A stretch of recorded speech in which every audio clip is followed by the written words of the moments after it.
with wrestling, like the pinnacle of the sport is NCAA's, a Division I college wrestler that wins a national championship.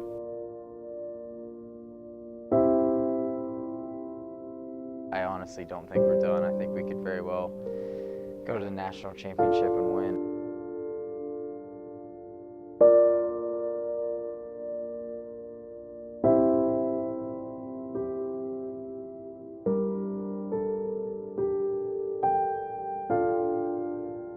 Thinking that I wasn't even going to get a chance after wrestling for so long to achieve that goal was just earth-shattering.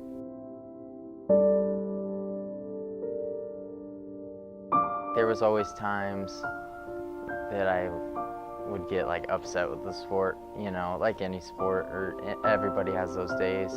I knew I had a crazy passion for the sport.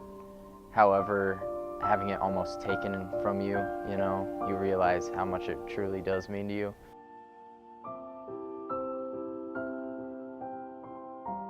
As Leith gets another takedown for two.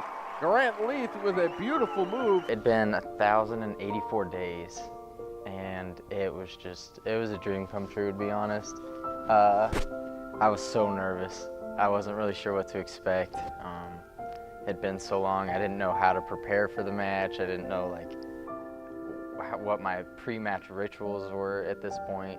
It was all so new, and just walking out there with the fans. It was in the softball field. The fans were like right on top of the mat. There's a bunch of people there, and I knew I had a ranked opponent, and it was so exciting. I can't think of a better way to come back. It takes so much to be a wrestler. You have to keep your diet good, you have to lose weight, you have to get extra workouts, you know, and that's what Tiger style is, you know, we're always doing one more, always doing extra stuff, and there's no way I could ever have hung it up that easy.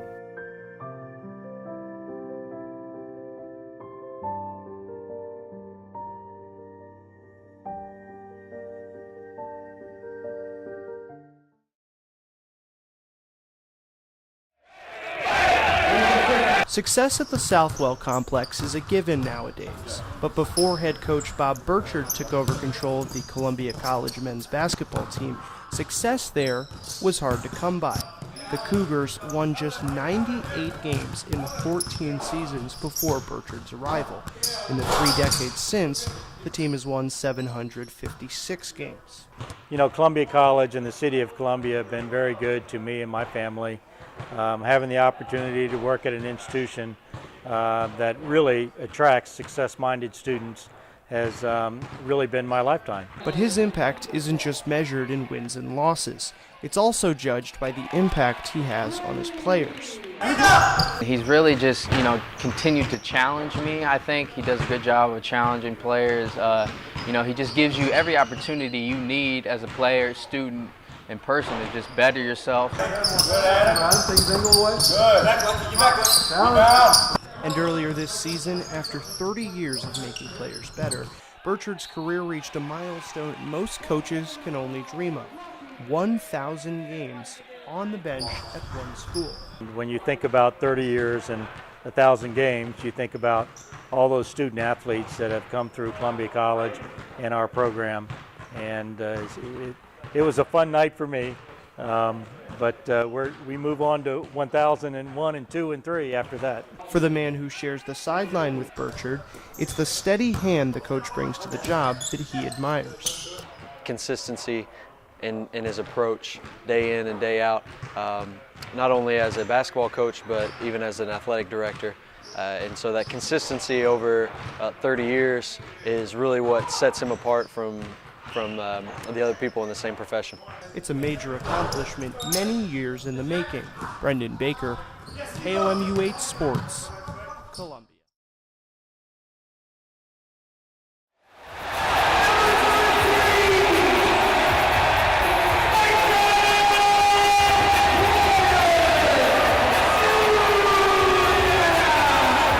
It was number 13's return to Columbia that stole the headlines in the offseason.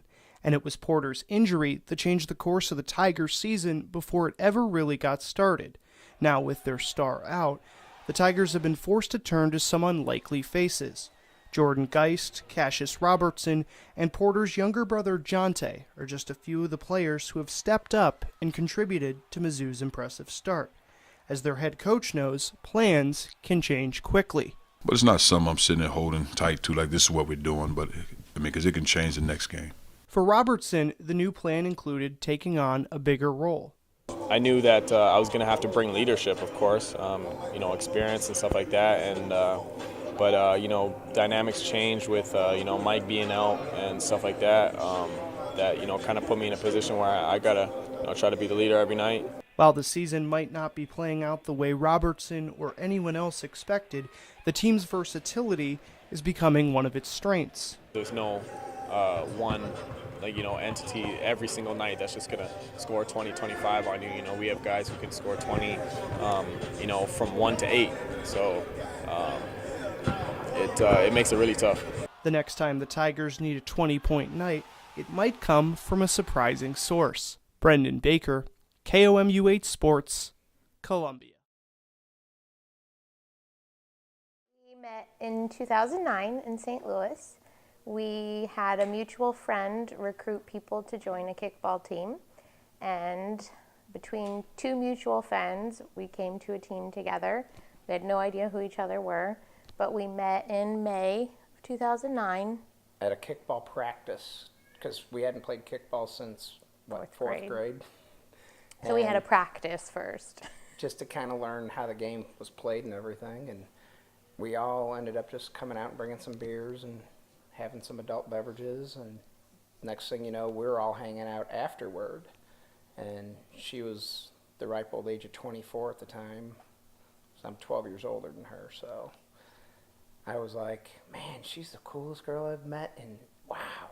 So our kickball love story turned into lots of other love stories. So we played kickball on our wedding day. In the park where we played every Sunday, we took our whole wedding party to the park, and they were the outfield, and I was the pitcher, and then he was the kicker, and then we reversed. And so, yeah, we were playing kickball in my wedding dress and his tux, and we have some great pictures, so that was fun to incorporate that part of our life into the wedding day.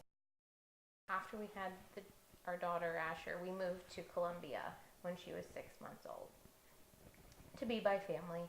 And when we got here, it was just our instinctive nature to try and find a kickball league to join because we wanted to make new friends, and that's just part of our life since we met. And we found the Parks and Rec League and played in that for one season.